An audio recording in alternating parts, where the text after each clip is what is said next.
हुमायूं मोहम्मद साहब, अब ये असेंबली में जो कुछ हो रहा है, अगर बिलावल भुट्टो जरदारी साहब वहाँ पर गुफ्तगू कर रहे हैं तो हमने आपके तमाम नुमाइंदगान का वहाँ रवैया देखा, आप लोग उनको बात नहीं करने दे रहे, वो भी फिर ज़ाहिर है आप पर तनकीद कर रहे हैं। ये एक जो सियासी टेंशन है ये तो इससे फिर बढ़ती रहेगी, ये टेम्परेचर तो फिर कम नहीं हो सकेगा अगर इसी तरह के रवैये रहेंगे तो। बिस्मिल्लाहिर्रहमानिर्रहीम, इय्याका नअबुदु व इय्याका नस्तईन। देखिए, इस तरह है कि अगर एक चोर आपकी चीज़ चोरी करके ले जाए और आपके आराम से मांगने के बावजूद वो ना दे रहा हो और बल्कि आपके सामने उसको इस्तेमाल कर रहा हो और उसको इस्तेमाल करते हुए उसके ऊपर अपनी मलकियत भी शो करवा रहा हो, तो आप मुझे बात बताएं, आप क्या करोगे? मैं एक सवाल पूछना चाहता हूं, आप लोग क्या करोगे? तो बेसिकली ये मैंडेट चोर लोग हैं और इन लोगों ने उस चोरी के बाद अब ये हमारे साथ सीना जोरी कर रहे हैं कि यार ये हम लोग, ये जो हमने आपका मैंडेट चुराया है, इस चुराए हुए मैंडेट के साथ हम हुकूमत में आ गए हैं और उसके बाद ये हमें कहते हैं कि आओ हमसे बात करो, हम इनके साथ बात क्यों करें? अगर ये सीरियस हैं, और देखिए बात ये हो जाती है, अगर सीरियसनेस है फॉर द कंट्री, मुल्क के लिए सीरियस है, ये चाहते हैं कि मुल्क का जो सिस्टम है वो ठीक हो। मैं मिसाल देता हूँ,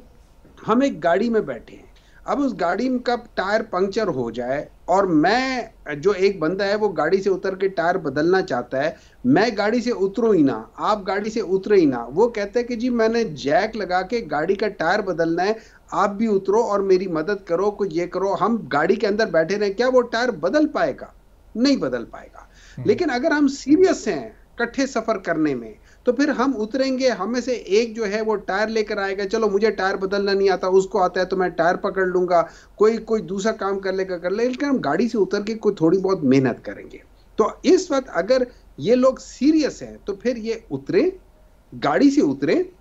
हमारा मैंडेट अगर हमें नहीं देते तो उस मैंडेट से अपने आप को अलग करें, कहें कि यार ये मैंडेट जो है ये डिस्प्यूटेड है, इसके हम दोबारा रिकाउंटिंग करते, फ्री और फेयर इंडिपेंडेंट जजेस से हम इनकी रिकाउंटिंग करते हैं। और ये याद रखें कि ये जो कैंपेन चल रही है, जो लाहौर हाई कोर्ट के चीफ जस्टिस के खिलाफ चल रही है, वो इसीलिए चल रही है कि उन्होंने जो इंडिपेंडेंट जजेस लगाए हैं, इलेक्शन कमीशन इस गवर्नमेंट की बैकिंग और सब लोगों की बैकिंग की वजह से वो चाह रहे हैं कि वो इंडिपेंडेंट जजेस ना लगाएं, वो जजेस लगाएं जिनको ये लोग कंट्रोल कर सकें। आप ये जिस अखलाकी जुर्रत का आप ये तकाजा कर रहे हैं या डिमांड कर रहे हैं या उम्मीद कर रहे हैं हमारे सियासतदानों से, तो पाकिस्तान में तो ऐसी कहीं कोई रिवायत मिलती नहीं है कि मैंडेट चाहे किसी भी तरह मिला हो, हासिल किया गया हो और उसको फिर वो इतनी आराम के साथ, आसानी के साथ कोई छोड़ के और आपको बोले कि जी आप तहकीकात करवा लें। वो तो कहेंगे आप पहले ही मुख्तलिफ फोरम्स में मौजूद हैं, आप ट्रिब्यूनल्स में, आप इलेक्शन कमीशन में, आप अदालतों में, तो वहाँ से जो फैसला होगा वो सबके लिए काबिल कबूल होगा। देखिए, बात यह है कि यही एक रोना है कि हम लोग कहते हैं कि जी कोर्ट्स मौजूद हैं, फिर हम कोर्ट्स को मैनिपुलेट करना चाहते हैं, फिर हम कहते हैं कि जी मुख्तलिफ आपके पास फोरम है, उस फोरम में किसी को सुनवाई नहीं होती, कभी जज छुट्टी पे चला जाता है, कभी वकील का जो छोटा जमूरा होता है वो नहीं आता तो केस डिले हो जाता है। ये सारी चीज़ें होती है पाकिस्तान के सिस्टम को। ये वही सिचुएशन है कि जिसकी बेसिस पे हमने जब ये देखा था, एक बहुत बड़ी पॉलिटिकल पार्टी जिन्होंने पाकिस्तान बनाने में बहुत बड़ा और अहम किरदार अदा किया था, जब उनको 160-170 सीटें मिली थी तो उसके बदले में एस्टैब्लिशमेंट ने अपने जो डिप्टी प्राइम मिनिस्टर जिसको लगाया हुआ था, उसी बंदे को उन्होंने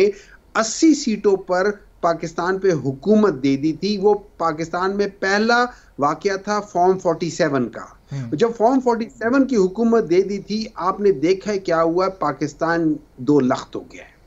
ये वही उस वक्त की एस्टैब्लिशमेंट और जो फॉर्म 47 वाली जो हुकूमत है, जब आप इस तरीके से करोगे तो पाकिस्तान को नुकसान होगा। हमने उससे आज भी कुछ नहीं सीखा।